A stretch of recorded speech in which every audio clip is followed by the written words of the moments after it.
Boa tarde a todos, que o Senhor Jesus nos ilumine, nos proteja com a luz solar do seu amor e da sua misericórdia. Na tarde de hoje, o nosso tema é livre. Então, nós escolhemos falar sobre alguns exemplos de coragem da fé.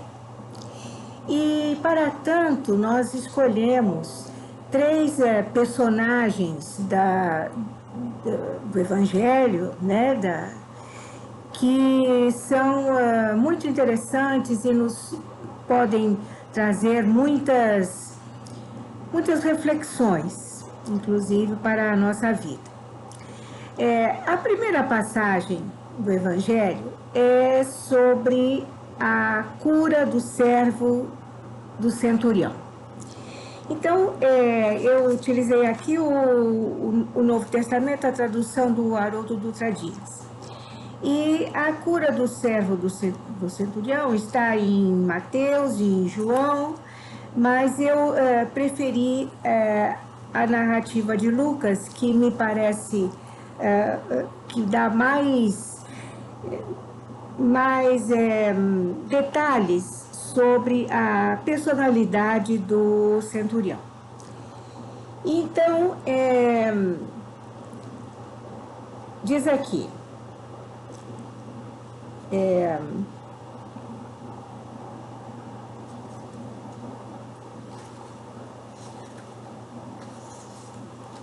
aqui em Lucas,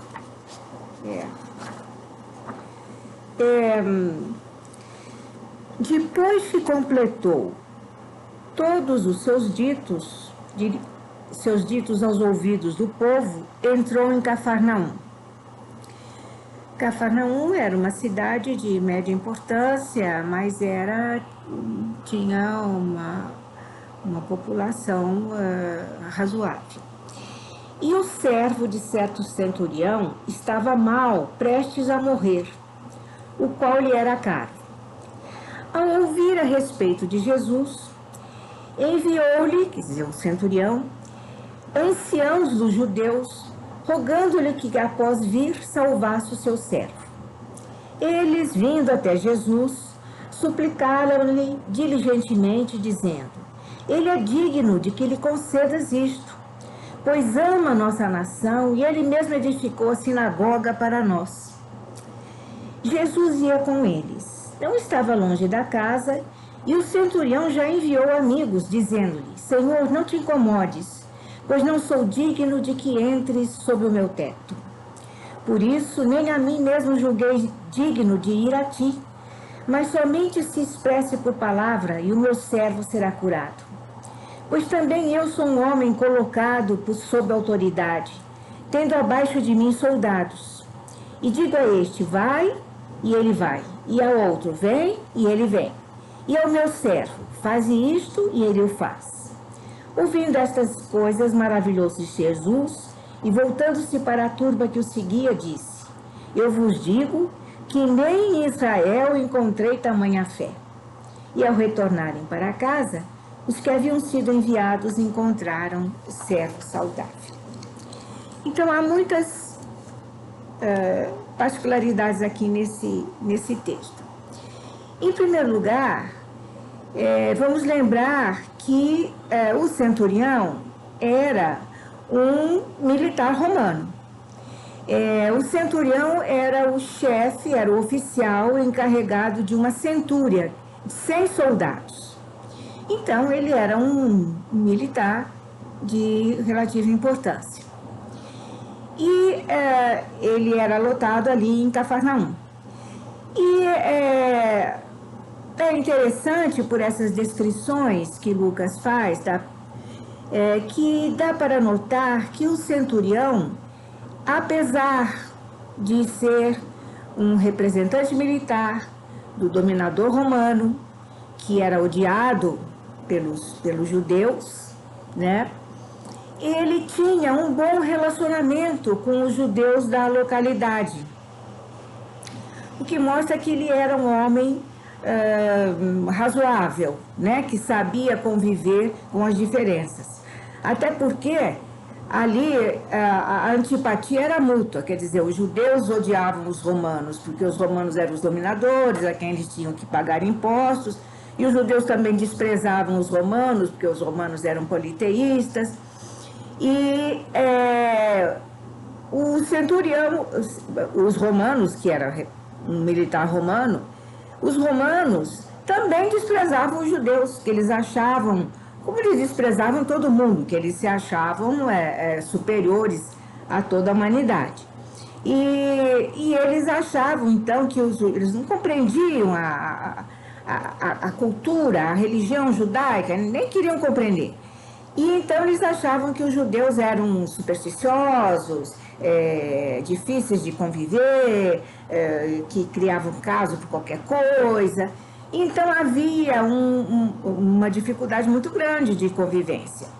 E então o centurião tinha este servo a quem ele estimava, né? O servo era mais que um escravo, né? Que já tinha, vamos dizer assim, subido mais na confiança do patrão.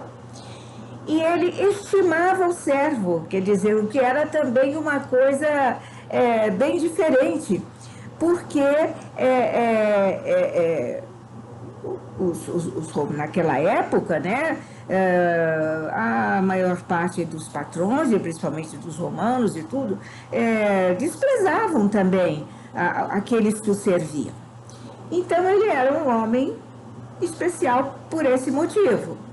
E também, quando o servo dele ficou muito doente, ele ficou muito preocupado, ele enviou primeiro para falar com Jesus, para pedir a Jesus que curasse o seu servo, ele enviou os anciãos judeus. E os anciãos judeus foram interceder pelo centurião e disseram a Jesus: olha, ele merece que o Senhor cure o servo dele, porque ele nos ajudou. Ele nos ajudou foi ele que construiu a nossa sinagoga. Porque nós sabemos que o templo era só o templo de Jerusalém. Mas todas as localidades, todas as cidades judaicas, ou mesmo as não judaicas, que tinham as suas colônias judaicas, a sua população judaica, tinham as sinagogas, né, onde os judeus se reuniam para estudar os textos sagrados, para orar e tal. Então, este centurião tinha proporcionado aos judeus da localidade a construção da sinagoga, quer dizer, o que demonstrava um respeito pela religião judaica.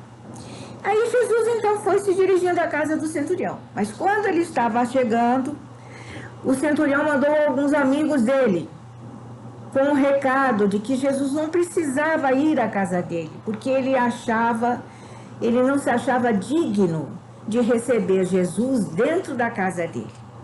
Então nós vemos aí, né, duas posições: a humildade dele, quer dizer, ele era do povo dominador, e ele não ordenou a Jesus que fosse ao encontro dele, né? Quer dizer, ele reconhecia a superioridade moral de Jesus.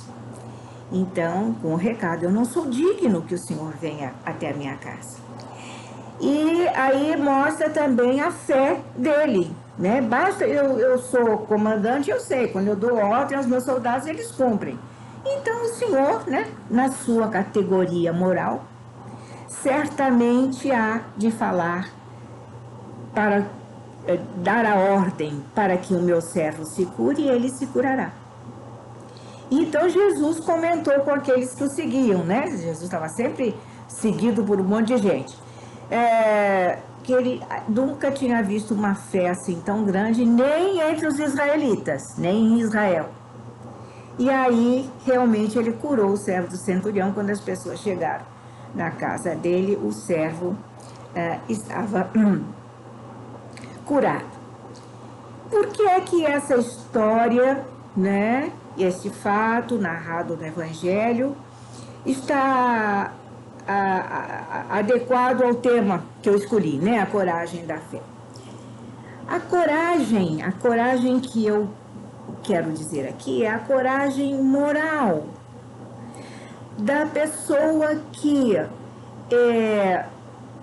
faz aquilo que ela acha justo, mesmo pondo em risco a sua posição social, os seus interesses materiais. Veja bem, o centurião era um oficial romano.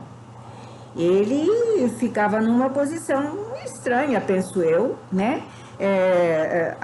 Ajudando tanto os judeus, né? Ele corria o risco de ser mal visto pelos romanos por estar ali cuidando tanto dos judeus, né?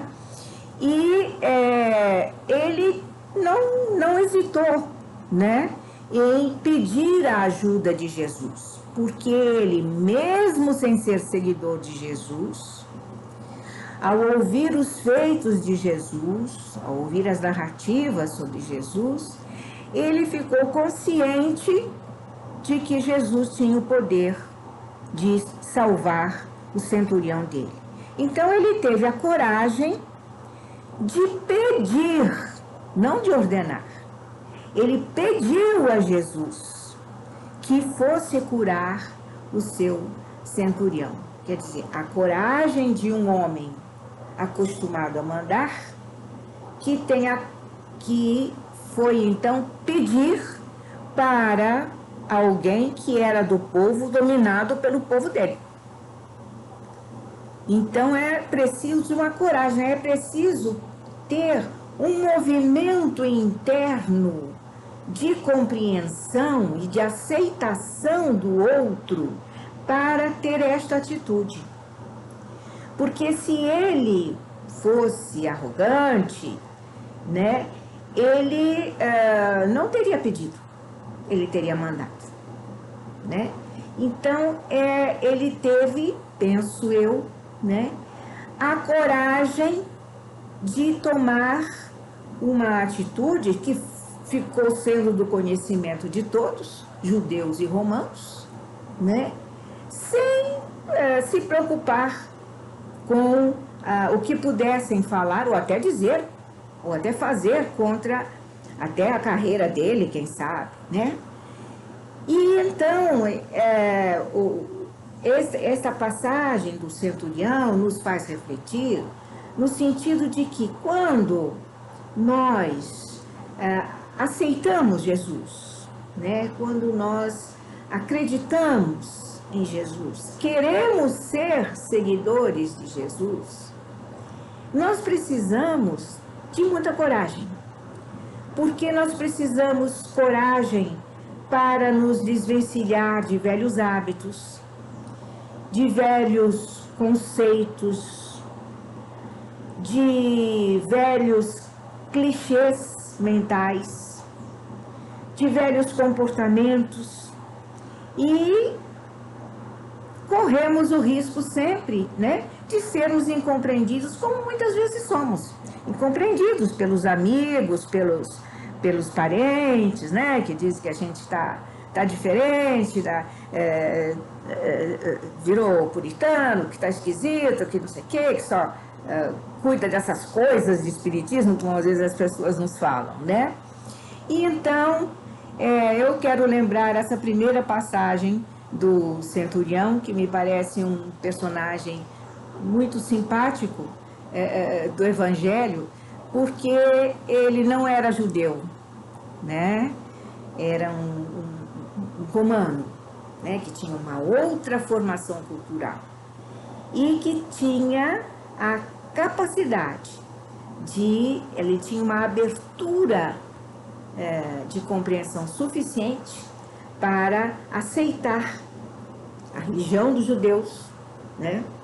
A cultura dos judeus, e aceitar, né, e se humilhar e implorar a um judeu que o ajudasse, né? Isso fica para nós como uma lição, como nós que queremos ser seguidores de Jesus, nós precisamos também deixar dos nossos preconceitos, né? E aprendermos a ouvir, a ver com olhos sem conceitos preconcebidos, a maneira dos outros agirem e viverem, né? Bom, essa é a primeira passagem. A outra passagem que eu acho também muito bonita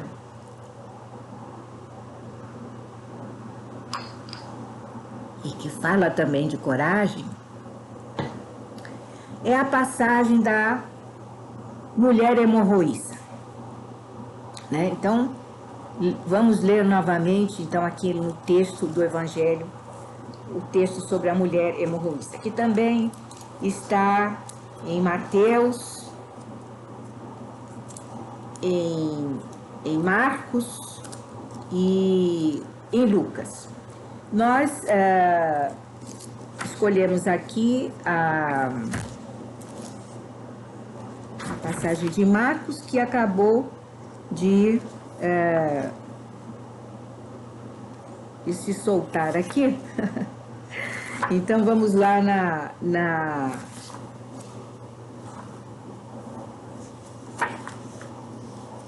parte,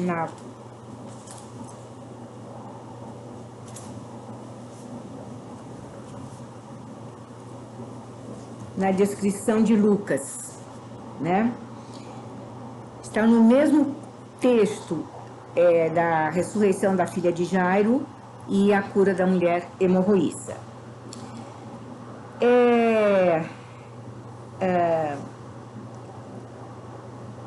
E Jesus sempre cercado pela multidão, né? E aí ele diz: e uma mulher que estava com um fluxo de sangue por 12 anos, a qual, tendo gasto toda a subsistência com médicos, não pôde ser curada por ninguém. Aproximando-se por trás, tocou na orla da sua veste e logo estancou o seu fluxo de sangue. Disse Jesus: quem tocou em mim? Negando todos, disse Pedro: comandante, as turmas te comprimem e espremem. Disse Jesus: alguém me tocou, pois eu percebi um poder que saiu de mim. Vendo a mulher que não se ocultara, veio trêmula e, prosternando-se diante dele, relatou diante de todo o povo por qual razão tocou nele e como foi curada imediatamente. Disse a ela: filha, a tua fé te salvou. Vai em paz. Né? E então vamos ver aqui algumas notícias, né, sobre esta mulher hemorroíça, né? Em primeiro lugar, né, quer dizer, ela padecia de um fluxo de sangue, né, uma hemorragia constante, que não sabemos a causa. Mas ela padecia durante 12 anos e havia gasto tudo que ela tinha, e com médicos e tratamentos muitas vezes dolorosos e tudo, e aquilo lhe causava grande pesar. Não só pelo aspecto físico, né, que ela já estava enfraquecida, devia estar, né, anêmica,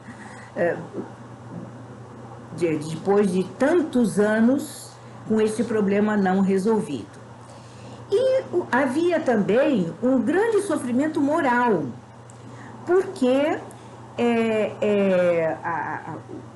o sangue, né, o fluxo menstrual era considerado pelos judeus uma impureza. Então está até em Levítico, né, que a mulher, quando estiver com o seu período menstrual, ela é impura. Então ela fica 7 dias impura. E então ela não podia nem deitar na cama com o marido, nem tocar nas coisas da casa, nos alimentos, né? Ficava como que uma pária, né? E era tão séria a coisa que o Levítico dizia, e se o marido tiver em tocá-la, ele também ficará impuro durante 7 dias e tal, né? Tanto é que, porque os judeus tinham muito esse conceito de pureza e impureza ligado a práticas, materiais, né? Então, os fluidos do corpo, o sangue principalmente, era considerado uma impureza. As doenças eram, a pessoa era impura, como que fosse amaldiçoada, né? Tanto é que os leprosos, por exemplo, eram mandados para o chamado Vale dos Imundos, né? O Vale dos Leprosos. Os não-judeus eram considerados impuros. Eles quando se entrassem em contato, os mais assim, mais exagerados, vamos dizer assim, né? Os que levavam mais à risca as determinações. Se entrasse em contato com um não-judeu, tinha que se fazer as abluções, que chamavam, né? Lavar-se, né? E muitos alimentos eram considerados impuros, né? Tanto é que a carne a carne do boi, né? O boi era morto seguindo determinados rituais, né? Que o sangramento tinha que ser de determinado jeito. Enfim, muitas práticas que tornavam, havia muitas coisas que podiam tornar uma pessoa impura. E ela depois, para se purificar, então, tinha que fazer sacrifícios no templo, tinha que tomar banhos rituais e tal. Então, nós podemos imaginar esta mulher, né, durante 12 anos, no seio da sua família, né, como uma pária, porque não podia participar da vida da família. Então, que grande sofrimento moral para essa mulher. E ela não era de Cafarnaum, ela era da cidade de Cesareia de Filipe, que ficava na região da Decápole. A Cesareia de Filipe era uma cidade grande e importante também, que havia sido fundada por Herodes, chamava-se Cesareia, porque tinha sido construída por Herodes em homenagem a César, ao imperador, né? E ela, então, exausta de procurar a cura, né? Ela resolveu ir para Cafarnaum para ver se conhecia algum médico, alguma pessoa que pudesse indicar um novo tratamento. E chegando em Cafarnaum, né, ela ouviu falar de Jesus e tudo, né, das curas que ele fazia e tal. E então ela acreditou que Jesus poderia curá-la. Mas ela tinha uma timidez, né, uma vergonha, né, introjetada, né, por aquela prática social que ela era considerada impura. Então, ela mesma se achava impura, indigna. E então, ela não se dirigiu diretamente a Jesus, mas ela achou que se ela tocasse na ponta da túnica de Jesus, ela se curaria. Então, ali, Jesus, rodeado pela multidão, aquele empurra-empurra, né? Todo mundo querendo falar com Jesus. Então, ela se aproxima por trás e segura na barra da túnica de Jesus. E Jesus fala, quem me tocou? Né? Aí Pedro falou, Senhor, tá todo mundo aqui apertando, empurrando, como é que a gente vai saber quem tocou o Senhor? Mas Jesus falou, mas eu senti, né, que a virtude saiu de mim. Quer dizer, ele sentiu que fluidos saíram dele. Por quê? Porque a fé dela era tão forte que ao tocar ali na fímbria, na borda da túnica de Jesus, ela acionou, né? Ela como que puxou, ela entrou em contato com os fluidos de Jesus. E então ela, que estava ali ainda, quando ouviu isso, ela se apresentou trêmula.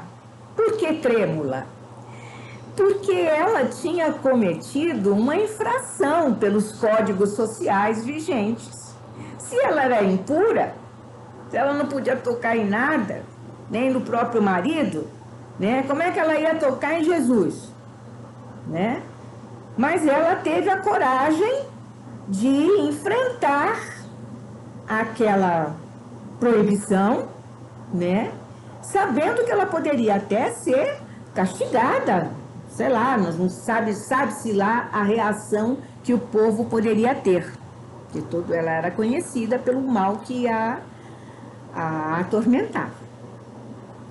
E então Jesus virou-se, ela apresentou-se a ele e disse que ela acreditava que se ela tocasse na veste dele, ela seria curada. E realmente ela se sentiu curada, que na hora que ela tocou na veste de Jesus, ela sentiu que o fluxo de sangue parou. Então Jesus falou: minha filha, a sua fé te salvou. Então vá em paz, né? E ela então, felicíssima, ela ficou fascinada pela figura de Jesus, ouviu os ensinamentos dele e converteu-se a uma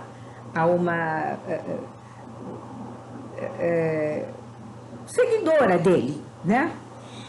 E ela voltou para a cidade dela, para Cesareia. Aí a família aceitou, e aí, como a história tinha corrido, o fato tinha corrido, ela estava em notoriedade, aí a família aceitou, porque era um fato diferente, mas ela conta-nos, né, Amélia Rodrigues, que ela, ali em Cesareia, ela já não se sentiu mais em paz, né?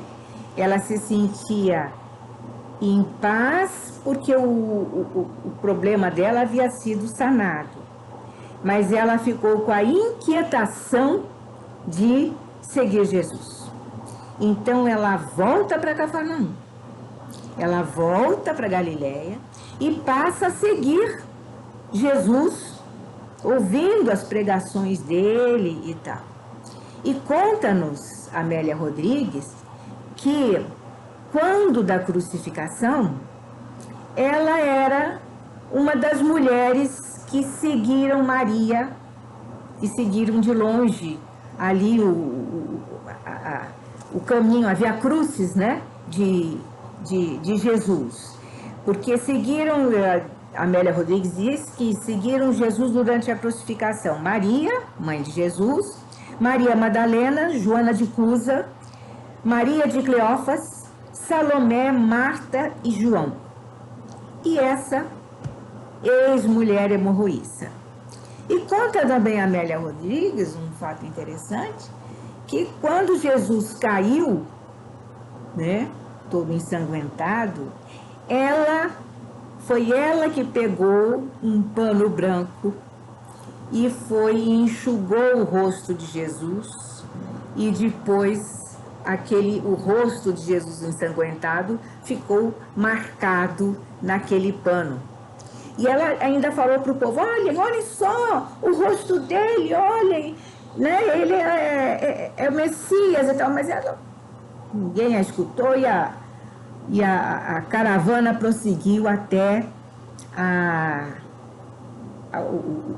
o Calvário, né? E ali ela ficou, né, junto com as mulheres, né? Durante o percurso também, ela estava naquele grupo para quem Jesus se dirigiu, fosse, né, mulheres de Jerusalém, não chorem por mim, mas chorem por vocês e pelos seus filhos, né? Ele previa grandes sofrimentos para o povo judeu, né? Porque o templo seria dizimado, né, pelos romanos, mais tarde, e haveria os judeus se espalhariam, né, mais uma vez. E então conta Amélia Rodrigues que, após a crucificação, né, ela desceu o monte e saiu a servi-lo, acompanhando os que o amavam.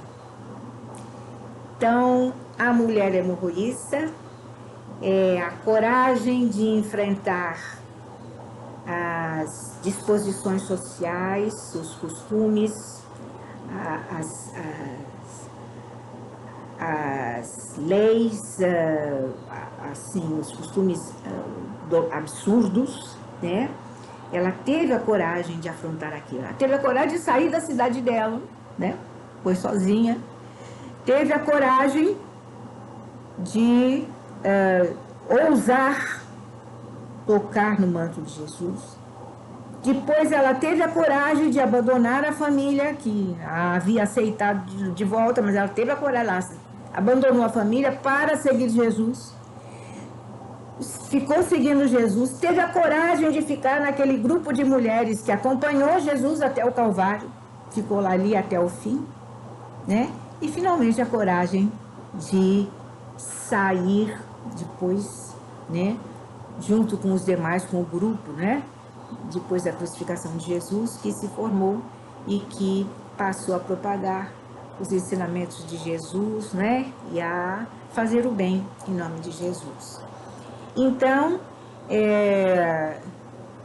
me parece também, né, um exemplo de coragem, e é também uma passagem muito bonita, aliás, como todas as passagens do Evangelho, quando a gente começa a refletir sobre elas, né, elas trazem tantos ensinamentos, né, e então, né, mais uma vez, nós precisamos reflexionar, né, se nós também temos a coragem de acreditar, porque a nossa fé, ela teve a coragem, ela tinha acabado de conhecer Jesus, de saber dos ensinamentos de Jesus, e ela teve uma fé inabalável de que ele ia curá-la.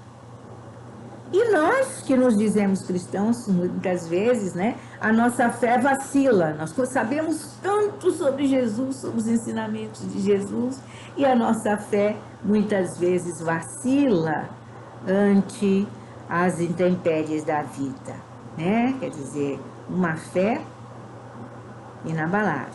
A coragem de enfrentar a turba, a multidão, e de se revelar. Coragem de dizer, não, fui eu sim. Fui eu que toquei no Senhor.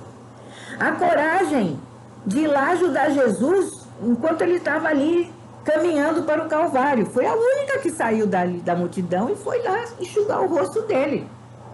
Também se arriscou, né? A ser até chicoteada por algum soldado, ser até presa, sabe-se lá, o que poderia acontecer, né? E depois a coragem, né? A perseverança de ficar com Jesus, com Maria, ali, aos pés da cruz, e depois, né, a coragem de agir segundo a crença nova que ela havia adquirido.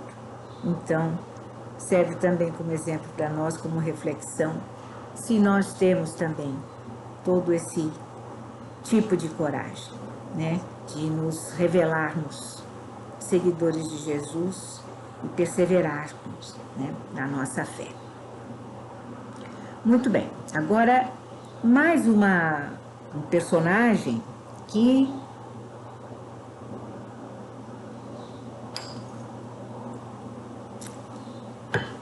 é um personagem muito, muito especial e que é também muito respeitado na nossa casa, né? Que tanto é que a escolinha de Evangelho das Crianças tem o seu nome, Escola de Evangelho Gamaliel. Gamaliel, que foi mestre de Saulo, né? Que personagem fascinante. No livro Saulo, um homem em Cristo, um livro maravilhoso, escrito pelo Rui Kremer, Rui Kremer descreve, né, que Saulo era da cidade de Tarso, ele era filho de uma família próspera, né? A colônia judaica ali na cidade de Tarso era muito grande. E o pai de Saulo era um homem próspero que fabricava, tinha tecelões que fabricavam um tecido especial para que eram feitas tendas e tapetes com lã de cabra, que eram muito resistentes e eram então muito usadas nas viagens e tal, porque eles faziam as tendas para se proteger das intempéries. Então, o pai de Saulo deu a ele uma educação primorosa dentro dos seus conceitos, né? Quando menino, Saulo aprendeu os primeiros conceitos da lei, de Moisés e tudo, e depois, quando adolescente, ele foi enviado para Jerusalém, né, para estudar com os grandes mestres do templo, né? E teve a sorte de se tornar discípulo de Gamaliel. E quem era Gamaliel, com quem Saulo foi estudar? Então, o Rui Kremer aqui, no livro, né, esse livro aqui, né, Paulo, um homem em Cristo, né, ele diz que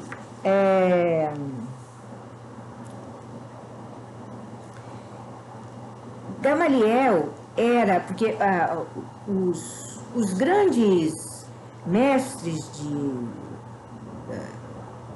de Israel, eles faziam assim, grandes discutiam sobre as leis, né? Os livros santos, né? Os ensinamentos. E davam as suas interpretações e tal, né? E as interpretações variavam. E alguns mestres se notabilizaram. E então, os mais notáveis foram Hilel e Shammai, né? Shammai era rígido, rigorista e ortodoxo. Hilel, liberal e franco. Gamaliel parece que era filho ou neto de Hilel. E ele, então, seguia essa linha de interpretação da lei mosaica menos ortodoxa, né? Mais flexível, menos rigorista, mais liberal e franco. E aqui, Rui Kremer descreve Gamaliel assim: Gamaliel era, sem dúvida, o homem mais notável do partido farisaico, filiando-se pelas concepções e pelo sangue à escola de Hilel, de quem era neto, ou como se tende a aceitar hoje, filho. Gamaliel era afável e contemporizador, e não desprezava ninguém. Não condenava os crentes que falavam o grego. Não voltava o rosto quando cruzava com mulheres pagãs, e até condescendia em retribuir a saudação de qualquer estrangeiro, o que era sinal de enorme generosidade. Né? Então, vejamos como os judeus eram rigoristas, né? E tinham enorme preconceito contra aqueles que não eram judeus, contra os não judeus. E Gamaliel, apesar de ser um grande mestre, ele era afável, né? E condescendia em entrar em contato, retribuir as saudações e tudo dos não-judeus.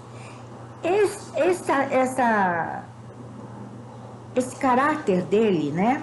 Este sinal do caráter de Gamaliel vai ser muito importante para a vida de Saulo, para a vida de Paulo, como nós veremos adiante, né? Mas, apesar de ser assim, ele era a sua ortodoxia, quer dizer, ele cria na lei de Moisés, ele defendia a lei de Moisés de todas as formas, e era um grande conhecedor da lei de Moisés. Tanto assim que os doutores da lei eram chamados Rab, isso é, mestre, ou ainda Rabi, meu mestre. Mas Gamaliel teve a honra de ser o único a ser identificado como Raban, nosso mestre. Então vejamos, né, como Gamaliel era importante dentro do judaísmo, né? E Gamaliel, então, se encantou com o menino Saulo, né, pela sua inteligência brilhante e também pelo seu ardor pela lei de Moisés. E Gamaliel manteve contato isso em Paulo e Estevão, né, Emmanuel relata que Gamaliel manteve contato com a família de Saulo e com Saulo, né, até a vida toda, o resto da vida. E ele apreciava tanto Saulo que ele era membro do Sinédrio, que era o Senado, além de ser mestre das leis, ele era membro do Sinédrio, que era o Senado judaico.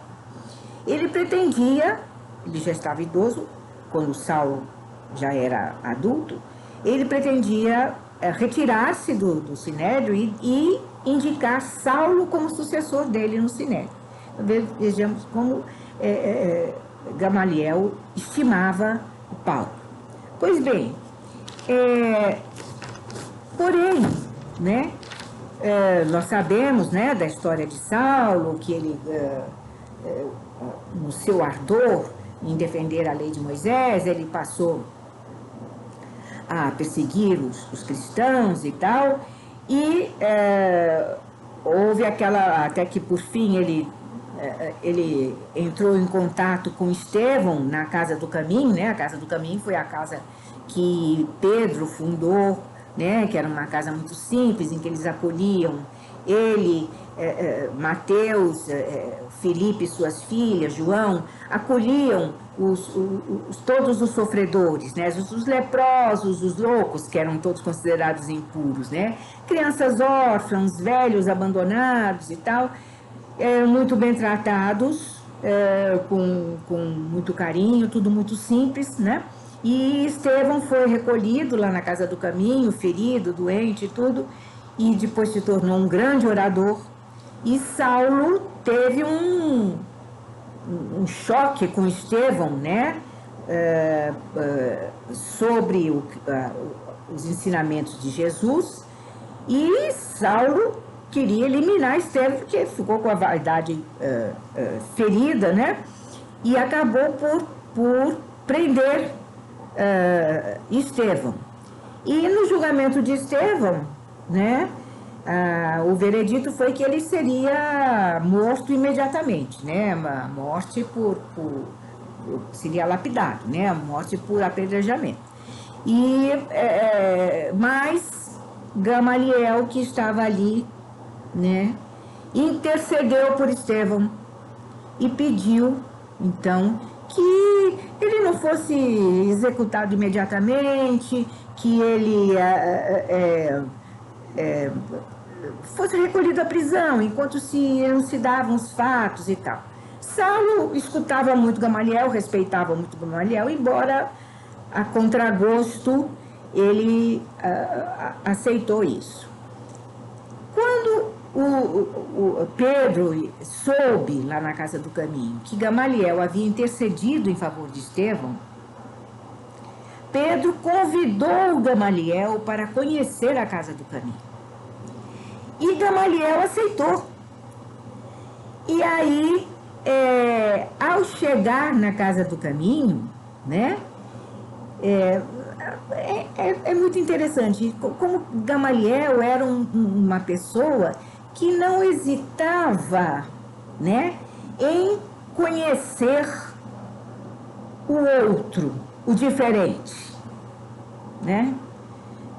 Sem abrir mão da sua crença, ele foi lá, ele aceitou o convite de Pedro. E ao chegar ali na Casa do Caminho, ele ficou surpreso em ver o trabalho enorme de caridade que eles exerciam ali, né? E quando ele chega numa grande enfermaria, onde estavam ali recolhidos muitos doentes, ele leva um choque, porque reconhece um antigo conhecido, chamado Sidônio, que era um homem próspero de Cesareia, que tinha muitas propriedades e tal, que era amigo dele. Sidônio estava ali, leproso, recolhido na casa do caminho. Então ele fica chocado, vai falar com um amigo, mas como é que você veio parar aqui e tal? Ele disse, pois é, eu fiquei leproso. Meus filhos me mandaram para o Vale dos Leprosos, ficaram com todos os meus bens, e eu fiquei ali num sofrimento horrível no Vale dos Leprosos. Porque quando a pessoa ficava leprosa, que era enviada ali para o Vale dos Leprosos, o nome dele era riscado do livro da vida. O livro da vida era uma espécie de registro civil que havia no templo, todos os que existem, o nome de todos os judeus. Então, o impuro, o leproso, era condenado, era como se estava morto para a sociedade. E então, os filhos dele mandaram ele para o Vale dos Leprosos para que o nome dele fosse, né, riscado do livro e eles pudessem ficar com os bens dele. E ele disse então que ele, desesperado ali em grande sofrimento no Vale dos Leprosos, ele fugiu e resolveu ir com muito sacrifício a Jerusalém para ver se encontrava algum conhecido que pudesse ajudá-lo e tal, porque ele havia sido um homem influente. E havia então entrado em contato com a Casa do Caminho e sido recolhido pela Casa do Caminho e se convertido ao cristianismo. E então, e ele fala, mas aí, quando ele fala isso, Gamaliel fica meio reticente, porque ele era um doutor da lei, ele não podia aprovar aquilo, né? Mas então ele fala, o Gamaliel fala, não, eu entendo, eles fazem um grande trabalho aqui e tal, mas não sei se os ensinamentos desse Jesus são corretos e tal. Aí o Sidônio fala para ele, não, eu entendo, você é feliz, né? E você não tem problemas. E Jesus veio para os pobres, os esquecidos, os ignorados pela vida, pela sociedade, né?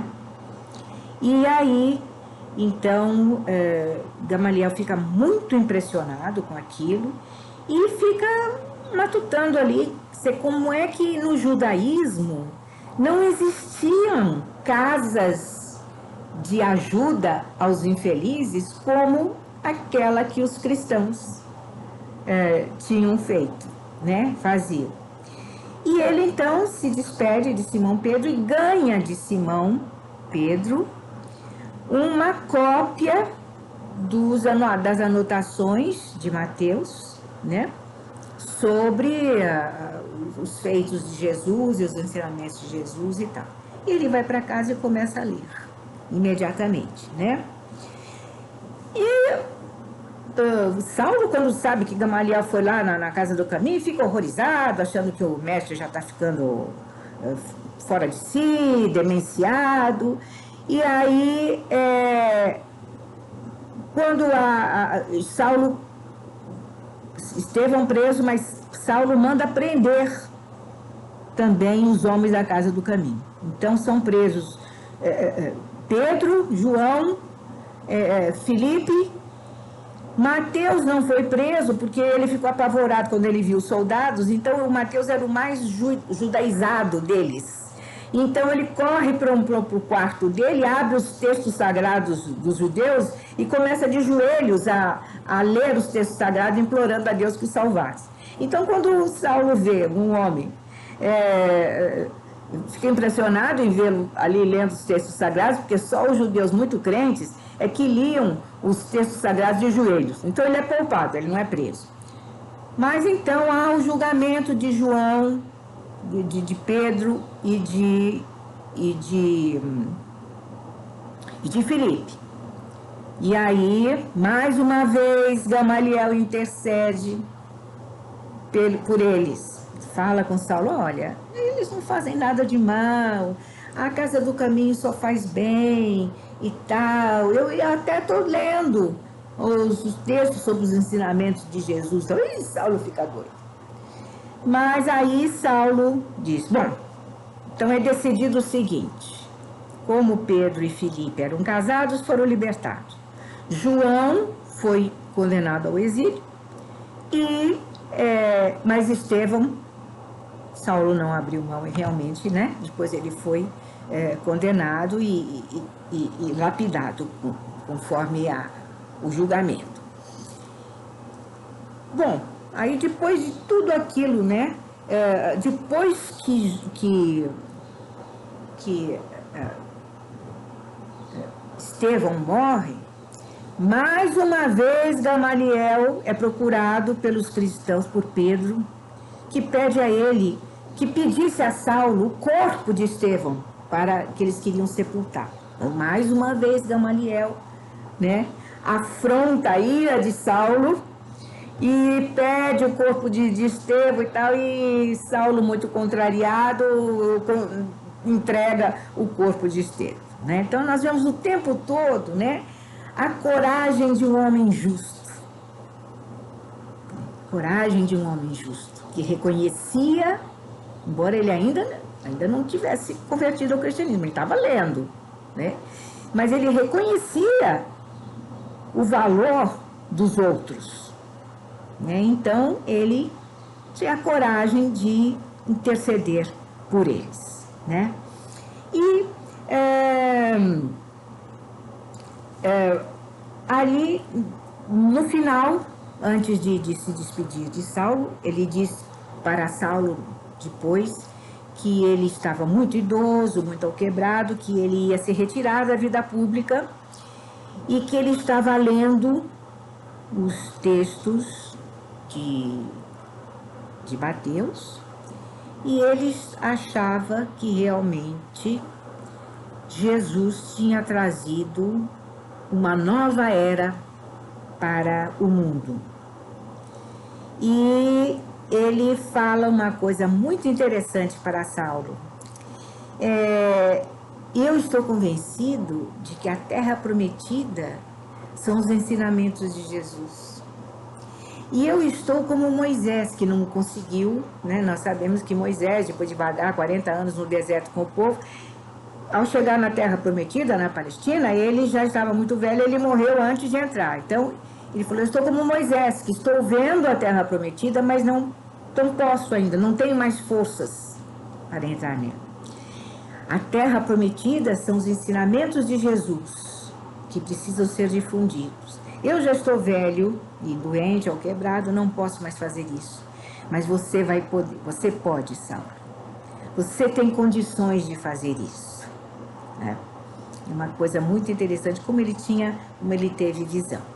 E ele se retira realmente como tinha prometido. Depois, então, a gente sabe tudo aquilo que acontece. Saulo encontra Jesus às portas de Damasco e tudo, é ajudado por Ananias. E depois que ele é convertido, que ele se converte, ele vai para a sinagoga ali de Damasco e para falar de Jesus, e ele é expulso, ele não é aceito, e ele então fica desanimado, e ele então precisava de alguém que o ajudasse, porque ele já não era mais autor da lei, a família não queria saber dele, ele tinha sido abandonado pelos amigos, ele estava sem dinheiro, então ele lembra de Gamaliel. Então ele vai a Palmira, uma cidade na Síria, perto do deserto, aonde Gamaliel estava morando junto com um irmão dele, que chamava Ezequias, que era um comerciante que comerciava aqueles tais tecidos feitos com pelo de cabra e tal. E que tinha tecelões em vários oásis no deserto. Então, quando Saulo conversa com Gamaliel, vai pedir conselho a ele, Gamaliel fala, olha, não vá a Jerusalém ainda. porque você fez as perseguições, né? Isso tudo está muito fresco na cabeça deles. Você precisa depurar esses ensinamentos. Você, quando menino, você aprendeu a tecer, né? Porque quando menino ele tinha aprendido a tecer no tear, né? Então recolha-se a um desses oásis aqui que meu irmão tem, a uma desses tecelagens, vamos dizer assim, que meu irmão tem no deserto, e vá meditar sobre isso. Quando você estiver maduro, você então vai a Jerusalém. E outra coisa, eu vou te dar aqui, né, as anotações que Pedro me deu, e porque eu não preciso mais, e você vai, isso vai até servir de salvo-conduto, vamos dizer assim, perante Pedro, porque você vai mostrar a ele que você recebeu de mim, vai em meu nome. Então, e Saulo, então a gente sabe a história que ele vai para o oásis de Dan, né, onde havia um casal de cristãos que havia fugido da perseguição, né, Áquila e Prisca, e ele fica ali 3 anos no deserto e tal. E depois, quando Áquila e Prisca resolvem, depois de 3 anos, resolvem ir para Roma, ele decide ir a Jerusalém, mas antes passa por Palmira. E ali, no livro Paulo e Estevão,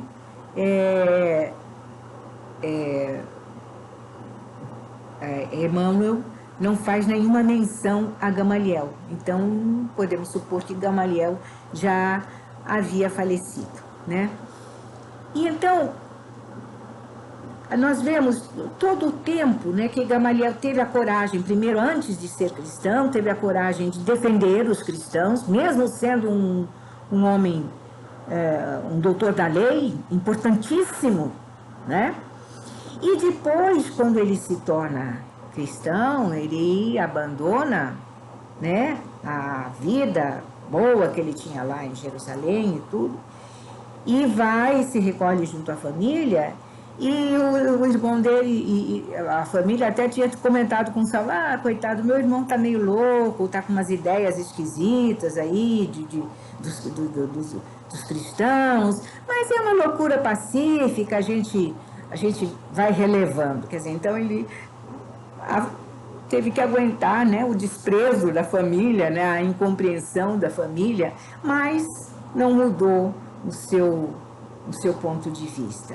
Então nós vemos aqui um personagem cuja retidão, né, de caráter e cuja coragem de adotar as atitudes corretas no momento certo, né, apesar de toda a pressão que pudesse sofrer, apesar de poder ser mal compreendido, né, como foi, até Saulo achou que ele estivesse meio maluco quando ele defendeu lá os cristãos.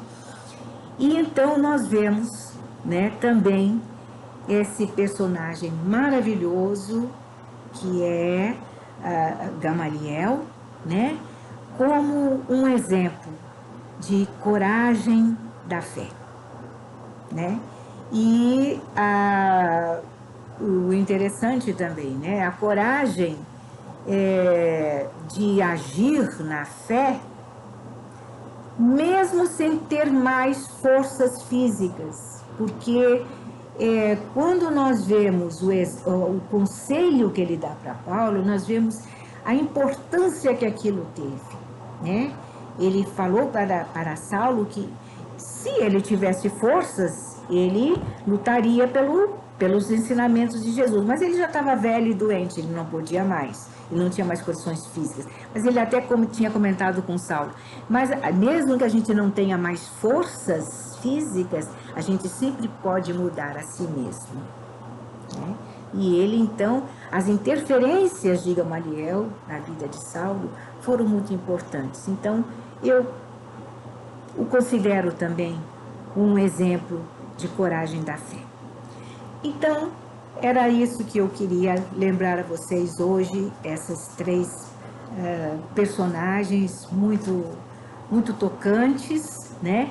e que eles possam nos inspirar para que nós tenhamos coerência na nossa fé, que nós possamos ter coragem de lutar contra as pressões externas para que nós abandonemos o caminho, a estrada estreita que nós temos que seguir, e a coragem, principalmente, de enfrentar as nossas dificuldades internas para sermos dignos, né, de nos chamarmos cristãos. E que Jesus nos abençoe, nos inspire, nos guarde e fique conosco sempre.